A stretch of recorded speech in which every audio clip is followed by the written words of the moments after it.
Hello everybody, my name is Terence Morgan from GHR Consulting here in Galway.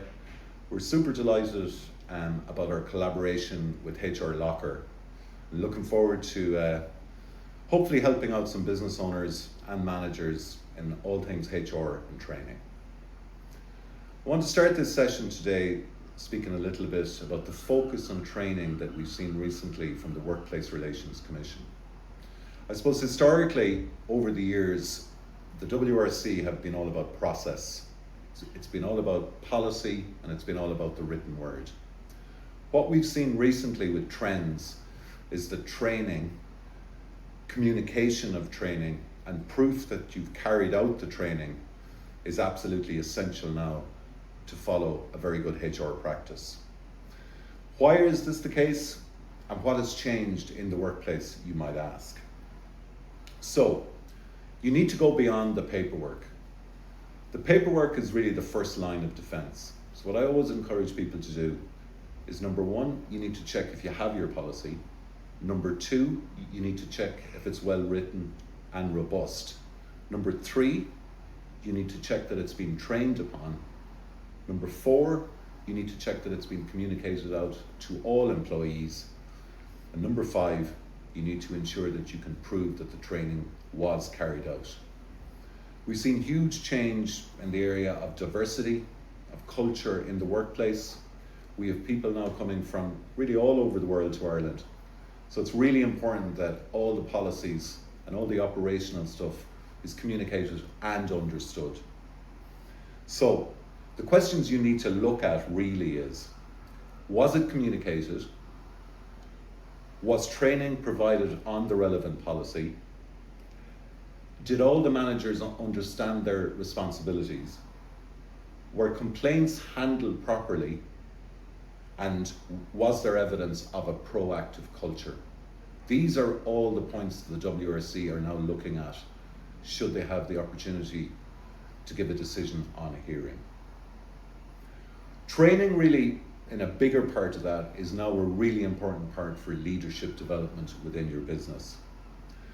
Traditionally, what we might have seen in that space is the employee, I suppose, being hauled over the coals for their performance. What we're seeing now is, was the manager trained, to carry out that disciplinary or maybe to carry out that investigation? And if that's something that's haphazard, the ending really isn't good for the client. Hello, everyone.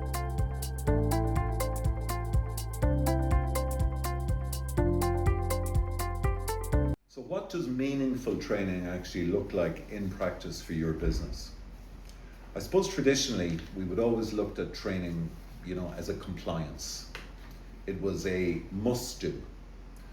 You need to really change your thinking about training and look at it as a retention tool that's really key, in the workplace today for really identifying future leaders, for ensuring that managers can reach their levels, and also to ensure that you have a very high retention within your business. It's all part of the culture that you want to foster to ensure the business keeps growing. When it comes to training in GHR, it's always role specific, it's always bespoke, and it's always relevant. What we're really looking to do is ensure that your managers or that your team will actually have a toolbox to walk away with and will learn probably situations that they can use in the day-to-day running, of their business. It's really important that that training sticks and that the managers can actually use something from it. We don't offer, what I call death by PowerPoint or reams and reams of legislation. We like to look at case law, we like to look at role play, and we like to ensure the managers really understand, number one, the policy, but more importantly, number two, that they know how to use it should the situation ever arise. And what I would also say to you, the most important thing about training, you need to be able to stand over it retrospectively.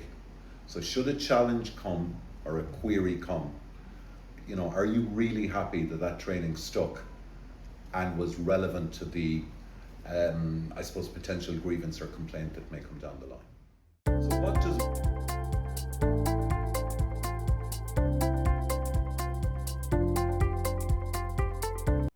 most common queries we get into our GHR consulting office is really underperformance. I think on the HR consultancy team, nearly up to half their calls would be simply about performance. And then traditionally, you would have looked at the employee, you probably would have identified a weakness, more than likely put them on a PIP, and that could have led to marked improvement, or unfortunately, in some cases, either demotion or people moving on.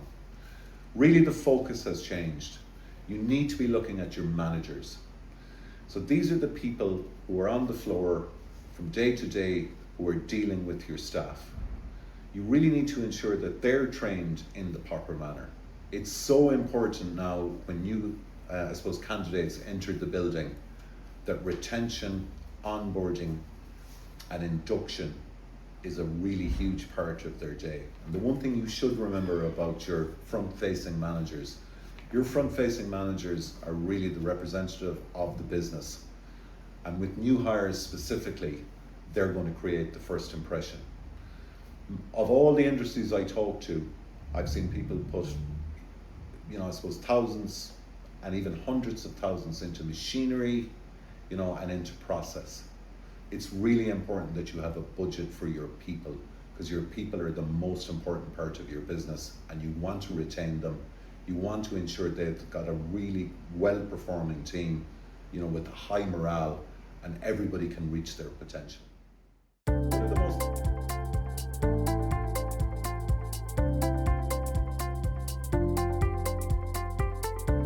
I'm often asked in conversations of how to reduce risk when it comes to the employee-employer relationship.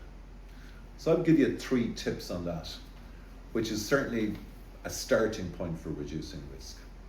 So you should always look at the first instance at your policies and procedures that are in place. I often listen to our consultancy team in the office, no matter what the query really, over the phone or via email, their first question is, what does your policy say? That's your starting point. You need to ensure that your policy is really well written.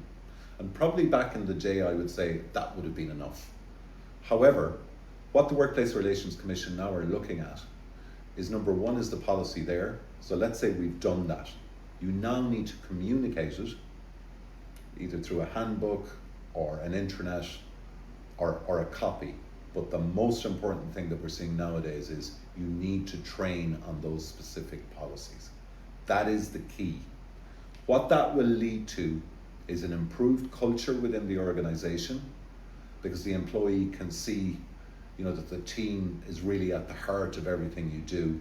It'll also, identify the leaders that are in the building that you may not know about. And I can assure you, it will put your retention through the roof. So that old cost of recruitment, replacing and retraining, you really need to look at training as a retention tool rather than something you are compelled or you are required to do, I should say, by the WRC. So put your best foot forward for your business. You should invest in your people, and the rewards will come. It's something we've seen in our own business, and it's something that the clients can really talk about when it comes to GHR. It's part of what we do.